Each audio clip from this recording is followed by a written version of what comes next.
अस्सलाम वालेकुम दोस्तों, उम्मीद है आप सब खैरियत से होंगे। क्रिप्टो करेंसी की जो अब इस टाइम लेटेस्ट न्यूज़ जो चल रही है पाकिस्तान में, उस हवाले से मैं वीडियो लेकर आपके सामने आया हूँ। आपके साथ इसको शेयर करता हूँ कि आपको इसमें पैनिक होना चाहिए, क्या करना चाहिए और क्या आपकी स्ट्रेटजी जो है वो नेक्स्ट जो है फर्दर होनी चाहिए।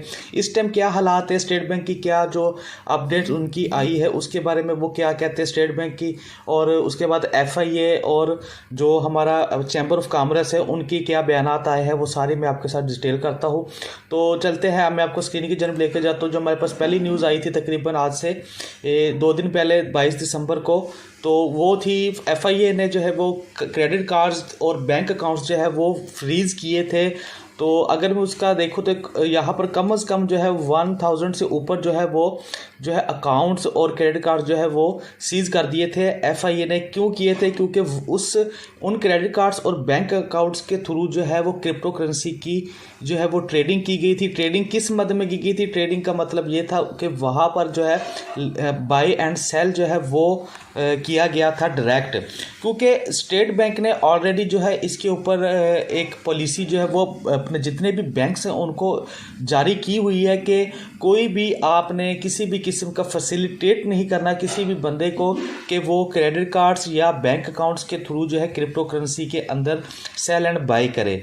तो उसी रीज़न की वजह से जिन लोगों ने क्रेडिट कार्ड के थ्रू जो है अपना सेल एंड बाई किया था, यूज़ किया था बैंक कार्ड्स को या अपना बैंक अकाउंट्स को, तो उनके जो अकाउंट्स है वो FIA के पास पहुंचे हैं। मतलब उनको FIA को अब ये जो रिकॉर्ड है वो किस तरह मिला है, तो ये सारा रिकॉर्ड जो है ज़ाहिर है बैंक्स जो है वो देते हैं। बैंक्स ने ये सारा रिकॉर्ड जो है FIA को दिया और FIA ने जो है फर्दर जो है उनके अकाउंट्स जो है वो सीज़ करवाए हैं। तो अगर बैंक से आप पूछेंगे तो बैंक से हमेशा ये कहेगा कि नहीं जी हमने नहीं किया, ये FIA ने किया, और FIA की यही बयान होगा कि जी ये हमने नहीं किया, हमें तो जो डाटा मिला था बैंक से मिला था। तो ये दोनों का बयान कभी भी एक जैसा नहीं होगा, लेकिन असल इसमें जो मेन चीज़ है वो यही है कि जो डाटा बैंक्स है ना वो देता है और वही आपको जो है वो इसमें सीज़ करवाने में मेन जो उनका रोल होता है। क्योंकि अब आप देखें कि जो लोग के पास बैंक्स में उनके पास इन्वेस्टमेंट होती है, लोग सेविंग करवाते हैं तो उनको सेविंग के ऊपर 10 से 12% जो है वो सेविंग प्रॉफिट मिलता है। लेकिन जब आप बैंक के थ्रू कोई भी मतलब कर्जा लेते हो, किसी भी मद में लोन लेते हो, चाहे वो आप व्हीकल लोन लेना चाहो या होम लोन या बिजनेस लोन कोई भी हो, तो आपके अगर आप उनका एस्टिमेट निकालें तो वो 25% 35% तक है जो आपसे जो है वो चार्जेस वसूल करते हैं। यानी कि 10-15% अगर हम उसमें से निकाल दें तो 20-25% जो है 15-20% 25% जो है बैंक कमा रहा होता है लोगों के पैसों से। और बैंक का अपना पैसा नहीं होता, लोगों का पैसा होता है, उसी से वो जो है कमाई कर रहा होता है। तो बैंक कभी भी नहीं ये चाहेगा कि लोग जो है यहाँ से इन्वेस्टमेंट निकाले और क्रिप्टो करेंसी के अंदर जो है इन्वेस्ट कर दें, क्योंकि अगर वो इस तरह इन्वेस्टमेंट कर देंगे तो बैंक्स का जो सिस्टम है वो डाउन हो जाएगा, उनका प्रॉफिट रेशियो जो है वो कम हो जाएगा। एक चीज़ तो आपको ये क्लियर करना चाहिए कि बैंक्स कभी भी क्रिप्टो करेंसी के जो है फेवर में नहीं जाएंगे। अच्छा, दूसरा अब यहाँ पर था कि FIA ने जो फ्रीज़ किया है, अब उसमें क्या इशू हो सकता है। अब देखिए ऑलरेडी ये सबको पता है कि पाकिस्तान में जो स्टेट बैंक ने मना किया हुआ है कि आप जो है सेल बाय एंड नहीं कर सकते क्रिप्टो करेंसी को प्रॉपर बैंक चैनल और क्रेडिट कार्ड्स या ATM कार्ड्स के थ्रू। तो अब जो लोग इन्होंने इस तरह किया तो वो मनी लॉन्ड्रिंग में जो है वो शामिल हो गए, तो इसी वजह से उनके अकाउंट्स जो है वो सीज हुए हैं। तो अगर आप इंडिविजुअली जो है इसमें P2P पर अगर आप करते हैं पर्सनली, अगर आप अपने पर्सनली यूज़ के लिए करते हैं कि अगर आपके पास थोड़ा बहुत एसेट्स वहाँ पे पड़े, आप उसको सेल करके तो आप जो उसको फिएट करेंसी के अंदर कन्वर्ट करके तो आप अपने कर लेते हैं। तो अगर आप पर्सनली के लिए ये करते हैं तो फिर तो कोई इशू नहीं है। लेकिन अगर आप इसको कमर्शियली यूज़ करते हो, मतलब आप इसकी सर्विसेज दे रहे हो, तो ये मनी लॉन्ड्रिंग में काउंट होगा। तो कभी भी आपने जो है P2P को यूज़ करना है तो कमर्शियल बेस पर नहीं यूज़ करना, पर्सनल बेस पर आप यूज़ कर सकते हो। पर्सनल बेस पर आपको कोई इशू नहीं होगा क्योंकि आपके पास उसका प्रॉपर रिकॉर्ड होगा। और P2P के ऊपर भी आपने कभी भी प्रॉपर बैंक जो है वो क्रेडिट कार्ड्स और जो ATM कार्ड्स है वो नहीं यूज़ करने। आपने जो सिंपल वे है वो यूज़ करना है P2P का, जिसमें आपको कोई प्रॉब्लम ना हो। एक तो ये आपकी क्लियर हो गई कंसर्न कि यहाँ पर जो लोग FIA ने जो जिनके अकाउंट सीड किए हैं वो लोग हैं जिन्होंने अपना डायरेक्ट बैंक अकाउंट या ATM कार्ड जो है और या क्रेडिट कार्ड जो है वो यूज़ किए थे। डायरेक्ट जो है उन्होंने पेमेंट की है एक्सचेंजेस को और वहाँ से क्रिप्टो करेंसी जो है वो उन्होंने बाई की है। तो P2P पर आपको कोई इस तरह का इशू नहीं होगा अगर आप पर्सनली यूज़ करते हो।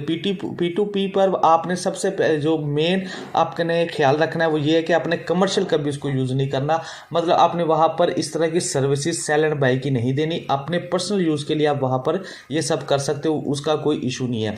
और अगर आपने क्रिप्टो खरीदनी तो कभी भी आपने अपना क्रेडिट कार्ड्स या बैंक अकाउंट्स को डायरेक्ट इन्वॉल्व नहीं करना। अच्छा, अब नेक्स्ट जो था उसके बाद अगर हम देखें तो यहाँ पर जो हमारी चैम्बर ऑफ कॉमर्स है, पाकिस्तान की फेडरेशन है पाकिस्तान चैम्बर ऑफ कॉमर्स का FPCCI, उन्होंने यहाँ पर एक बयान दिया था कि उनके रिकॉर्ड के मुताबिक जो है 20 बिलियन जो है वो क्रिप्टो करेंसीज के एसेट्स है जो पाकिस्तानीज के पास है।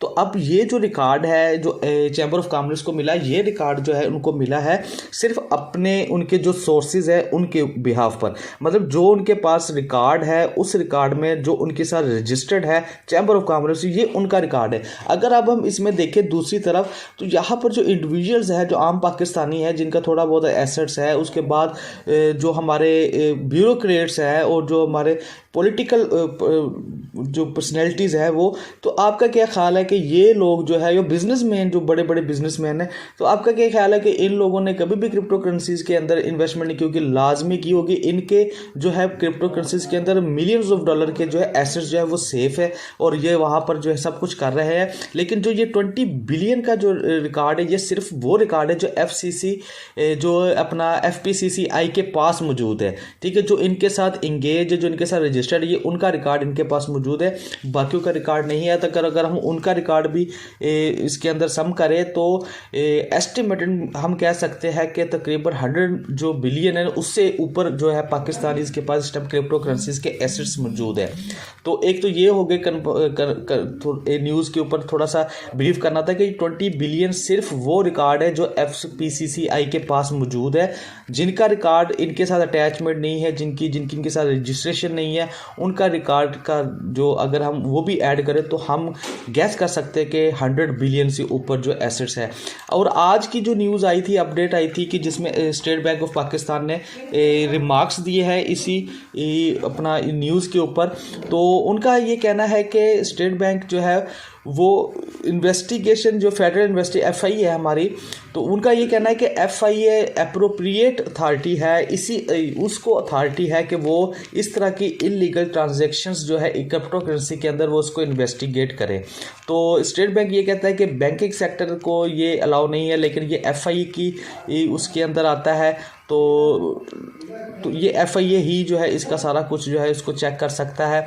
और हमने इसको बाकायदा FIA को इसके बारे में जो है वो किया है कि आप इसकी जितनी भी इलीगल एक्टिविटीज़ है उसको जो है फॉलो करें, उनका रिकॉर्ड जो है वो मेंटेन करें। अब FIA ने जो है वो किया था तकरीबन ओवर 1000 बैंक्स जो है वो क्रिप्टो करेंसी की ट्रांजैक्शंस की वजह से जो है वो उन्होंने बैन किए हैं। तो सेंट्रल बैंक जो है हमारा स्टेट बैंक ऑफ पाकिस्तान, उन्होंने एक क्लियर डायरेक्टिव जो है वो बैंकिंग सेक्टर को यहाँ पर उन्होंने बताया हुआ है, जैसे मैंने आपको पहले बताया कि उन्होंने कहा है कि आपने किसी भी किस्म की जो है फेवर नहीं देनी अगर कोई बंदा क्रिप्टो करेंसी के अंदर बैंकिंग चैनल को जो है इन्वॉल्व करता है। तो जब इसके national state bank of Pakistan के स्पोक पर्सन से एक सवाल किया गया तो internal studies of country as part of its further monetary strategies in the country, he said the case of cryptocurrency in Pakistan currently. अच्छा, अब यहाँ पर वो कह रहे हैं कि अभी जो है क्रिप्टो करेंसी का जो ये है अभी इसके ऊपर कोई भी डिस्कशन जो है वो पब्लिक डिस्कशन जो है वो नहीं हो रही, और ये पब्लिक डिस्कशन के लिए अभी तक केस ओपन नहीं हुआ। जब तक ये पब्लिक डिस्कशन में नहीं आएगा इसके ऊपर कोई भी हम अभी तक जो है वो लॉ मेकिंग नहीं कर सकते। तो अभी ये इसी तरह चल रहा है सिस्टम। बहरहाल वकार जका साहब जो है वो अभी लगे हुए हैं इसको रेगुलेट करवाने के लिए, और देखते हैं कि नेक्स्ट जो हमारे पास क्या आता है। फ़िलहाल के लिए जितने भी भी क्रिप्टो करेंसीज के अंदर ट्रेडिंग कर रहे हैं, स्पॉट ट्रेडिंग कर रहे हैं या वो फ्यूचर ट्रेडिंग कर रहे हैं, उनका कोई इशू नहीं है तब तक जब तक वो अपना क्रेडिट कार्ड या बैंक अकाउंट को डायरेक्टली इन्वॉल्व नहीं करते cryptocurrency buy and sell के लिए एक्सचेंजेस के अंदर। तो P2P में आप अपनी जो है पर्सनली बाय एंड सेल जो है वो इजीली कर सकते हैं, उसमें आपको कोई इस तरह का इशू जो है वो नहीं आएगा।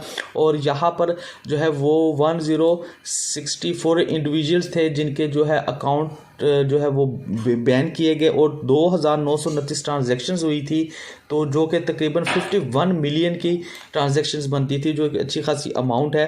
तो अब यहाँ पर जो है यूजिंग बाइनेंस P2P और बाय और sell crypto currencies were also frozen. अभी फ़िलहाल जो है यहाँ पर जो P2P पर यहाँ पर अगर जो वो कहते हैं कि the bank accounts of individuals who had been, अब जो यहाँ पर देखिए ये जो जुमला है ना, the bank accounts of individuals who had been using Binance P2P to buy और sell crypto currencies were also frozen. अब ये मैंने आपको पहले क्लियर कर दिया है कि जब आप P2P को कमर्शियली यूज़ करेंगे, अगर आप इसकी सर्विसेज देना शुरू कर देंगे लोगों को, तो फिर आप जो है मनी लॉन्ड्रिंग में जो है वो शामिल हो जाएंगे और आपका अकाउंट भी बैन होगा और FI आपके पीछे भी भागेगी।